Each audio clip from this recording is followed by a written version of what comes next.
Hindi po sila magcha-champion kahit gaano sila kagaling, kahit gaano sila ka-undefeated. At yung mga magagalit sa akin dyan, hindi nakakaintindi ng boxing business. Powercast Sports. If you're new here, don't forget to subscribe and hit the notification bell.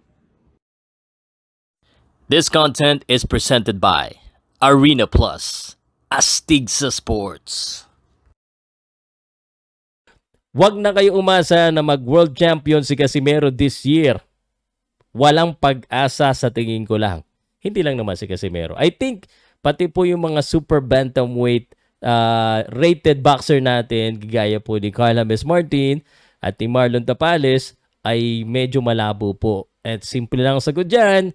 Ito pong si Naoya Inoue, unang-una, parang mahirap talunin talaga sa super bantamweight. Pangalawa, nakapila na po si Luis Nery na makalaban po ni Naoya Inoue dyan po sa May sa WBC. Tapos, may number 1, mandatory na rin yata ang WBA, si Murujon Akhmadilib at si Sam Goodman. Baka nga mag-isa, 2 laban, 3 laban pa yan. No? Ibig sabihin nito, kung ganon, kung Mayo ang laban, malamang next fight niyan, June, July, August. Pwede, kung sisingitin nila baka December. Mapalaban si kaso hindi pa rin si Casimero yun. 2, 3 yung mandatory, Sam Goodman na yun. Baka Sam Goodman pa yun. Pero akit na siya So, wala pong pag-asa. Gagalit kayo sa akin dahil hindi ko lalagay si Casimero na mag-world champion this year. Asa pa. Unang-una, fully booked na yung 122. At ang champion sa 122, si Naoya Inoue. Sinong tatalo ngayon dyan kay Naoya Inoue?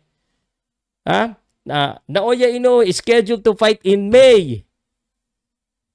Naoya Inoue is scheduled to fight in May kay Luis Nery. Tapos nakapila pa yung Murujon Akhmadilib.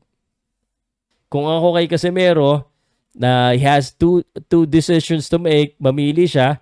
Kung ang gusto niya yung WBO belt, mababakante yan pagkatapos po ng pag-akyat ni Naoya Inoue. Pag-akyat ni Naoya Inoue sa 126, bakante yan.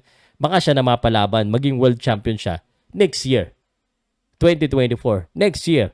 Tapos, magiging free for all na ulit yung Dragon Ball Z.